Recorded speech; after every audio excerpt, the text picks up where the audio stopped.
샬롬, 하나님의 돌보심을 경험하고 계신지요?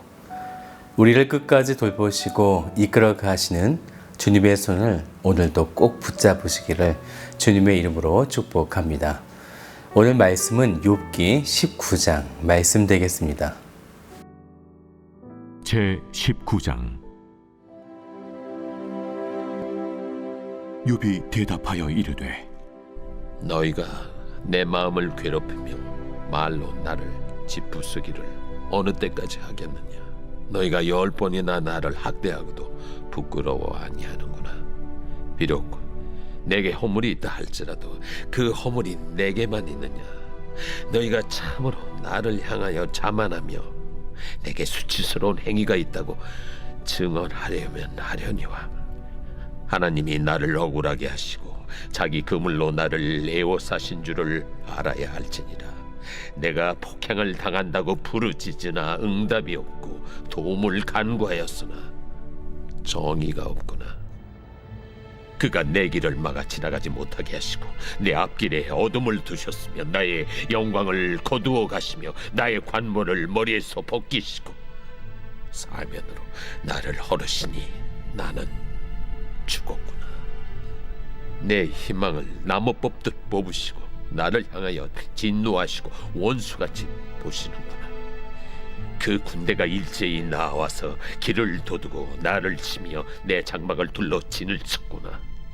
나의 형제들이 나를 멀리 떠나게 하시니 나를 아는 모든 사람이 내게 낯선 사람이 되었구나. 내 친척은 나를 버렸으며 가까운 친지들은 나를 잊었구나. 내 집에 머물러 사는 자와 내 여종들은 나를 낯선 사람으로 여기니 내가 그들 앞에서 타국 사람이 되었구나. 내가 내 종을 불러도 대답하지 아니하니 내 입으로 그에게 간청하여야 하겠구나. 내 아내도 내 숨결을 싫어하며 내 허리의 자식들도 나를 가련하게 여기는구나. 어린아이들까지도 나를 업신여기고 내가 일어나면 나를 조롱하는구나. 나의 가까운 친구들이 나를 미워하며 내가 사랑하는 사람들이 돌이켜 나의 원수가 되었구나. 내 피부와 살이 뼈에 붙었고 남은 것은 겨우 잇몸뿐이로구나. 나의 친구야, 너희는 나를 불쌍히 여기다오. 나를 불쌍히 여기다오. 하나님의 손이 나를 치셨구나. 너희가 어찌하여 하나님처럼 나를 박해하느냐. 내 살로도 부족하냐. 나의 말이 곧 기록되었으면 책에 씌워졌으면 철필과 납으로 영원히 돌에 새겨졌으면 좋겠노라. 내가 알기에는 나의 대속자가 살아계시니 마침내 그가 땅 위에 서실 것이라. 내 가족이 벗김을 당한 뒤에도 내가 이 육체 밖에서 하나님을 보리라. 내가 그를 보리니 내 눈으로 그를 보기를 낯선 사람처럼 하지 않을 것이라. 내 마음이 초조하구나.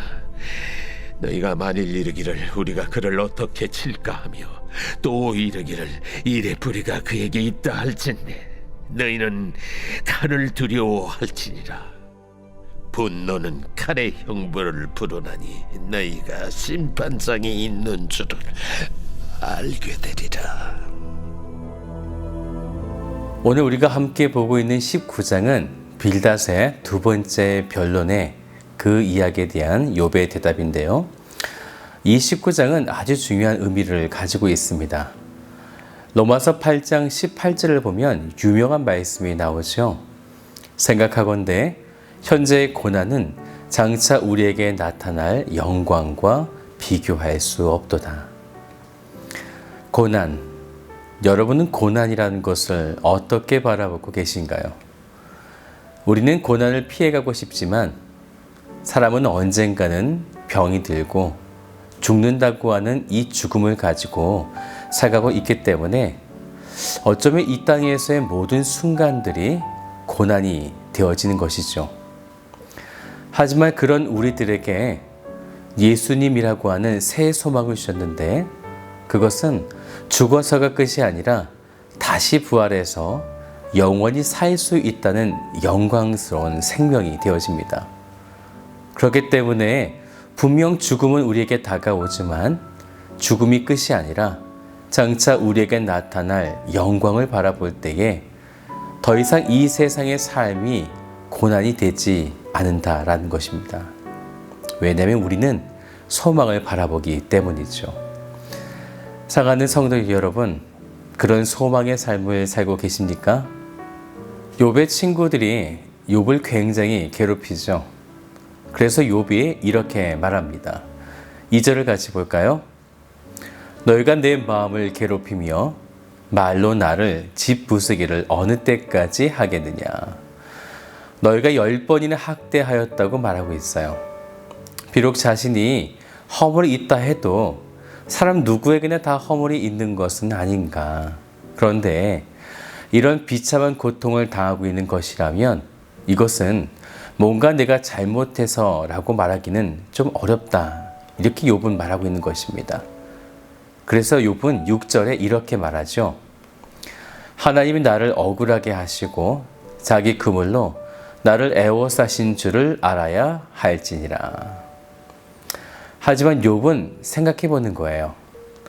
이렇게 하나님께서 내게 억울한 일을 당하게 하시는 것인데 내가 분명 어떤 죄를 지어서 재앙을 받는 것이 아닌 것을 이것은 알긴 알겠는데 하지만 고통을 당하고 있어서 잠잠하게 그 고통을 지금 이렇게 생각하게 되어지는 것이죠. 그래서 7절을 보니까요. 욥의 답답함을 우리가 한번 좀 보려고 하는데요. 7절을 보면 이렇게 이야기하죠. 내가 폭행을 당한다고 부르짖으나 응답이 없고 도움을 간구하였으나 정의가 없구나. 8절도요. 그가 내 길을 막아 지나가지 못하게 하시고 내 앞길에 어둠을 두셨으며 우리 계속해서 10절도 봅시다. 사면으로 나를 허르시니 나는 죽었거나 내 희망을 나무 뽑듯 뽑으시고 우리 11절도 한번 더 봅시다. 나를 향하여 진노하시고 원수같이 보시는구나. 하나님이 지금 사탄에게 욥을 허락하신 상태이기 때문에 하나님은 계속해서 오늘 욥 앞에 나타나고 계시지 않습니다. 하나님은 지금 그저 숨지기시면서 과연 욥이 끝까지 그 믿음을 지켜낼 것인가. 하지만 이것이 욥의 입장에서는 아무리 기도해도 응답이 되지 않고 아무리 애타게 찾아도 도와주지 않기 때문에 욥의 입장에서는 답답할 수밖에 없는 것입니다. 이것은 우리에게도 마찬가지라고 생각합니다. 어떠한 고난들을 우리가 바라볼 때에 우리는 당연히 하나님을 찾겠지만 그때 만약 하나님께서 잠잠하시다면 하나님이 그때 우리에게 왜 이런 상황들을 허락하셨는가 우리는 믿음으로 찾아보아야 하는 것이죠. 이런 욥을 바라보며 이제는 사람들의 조롱거리가 되어가고 있어요. 특히나 이 조롱은 욥의 아주 가까운 사람들로 시작되는 것인데요. 그런데 그것은 사실 욥에게 어떤 직접적인 피해를 준다기보다는 말로 현혹시키면서 괴롭히고 있는 것입니다. 13절을 보세요. 나의 형제들이 나를 멀리 떠나게 하시니 14절도요. 내 친척은 나를 버렸으며 15절도요. 내 집에 머물러 사는 자와 내 여종들은 나를 낯선 사람으로 여기니 17절도 한번 더 봅시다. 내 아내도 내 숨결을 싫어하며 내 허리의 자식들도 나를 가련하게 여기는구나. 여기서 내 허리의 자식들이라고 하는 표현은요. 욥의 아들을 말하는 것이 아니고요. 원어를 보면요. The children of my own mother 이라고 해서요. 어머니가 낳은 아들, 즉 욥의 형제들이라고 하는 표현이 되겠죠. 이렇게 가까운 나의 친구들, 친척들 모두가 나의 원수가 된 듯하다라는 것입니다. 이제 자기에게 남은 것은 20절을 볼까요? 내 피부와 살이 뼈에 붙었고 남은 것은 겨우 잇몸뿐이로구나. 그러니 나의 친구들아, 더 이상 나를 정죄하지 말고 불쌍히 여겨달라. 이렇게 욥이 항변을 하게 되어집니다. 어찌하여 너희들이 지금 내 앞에서 하나님 노릇하며 나를 이렇게 공격하며 힘들게 하느냐라는 것입니다. 이렇게 고통 가운데 사람들이 조롱하고 자신도 하나님을 향해 절대적인 신뢰가 흔들릴 때 그는 번듯하게 자신이 누구인지를 깨닫게 되어집니다. 저는 이것이 은혜라고 생각합니다. 고난으로, 환난으로 지쳐 있어서 도저히 빠져나올 수 없다고 생각하는 그때 하나님은 우리가 누구인지 우리의 정체성을 분명하게 깨닫게 하십니다. 25절을 보세요. 내가 알기에는 나의 대속자가 살아계시니 마침내 그가 땅 위에 서실 것이라. 나의 이러한 고통을 대속하실 대속자가 살아계시다라는 거죠. 그리고 그가 장차 땅 위에 서신다. 이 땅을 통치하시며 다스리신다라는 것입니다. 바로 예수 그리스도를 말씀하고 있는 거죠. 그렇기 때문에 26절을 계속 볼까요? 내 가족이 벗김을 당한 뒤에도 내가 육체 밖에서 하나님을 보리라. 구원을 얻게 됨을 고백하고 있는 것입니다. 사랑하는 여러분, 우리가 어떤 어려움에도 우리의 정체성을 잃지 않는 것이 중요합니다.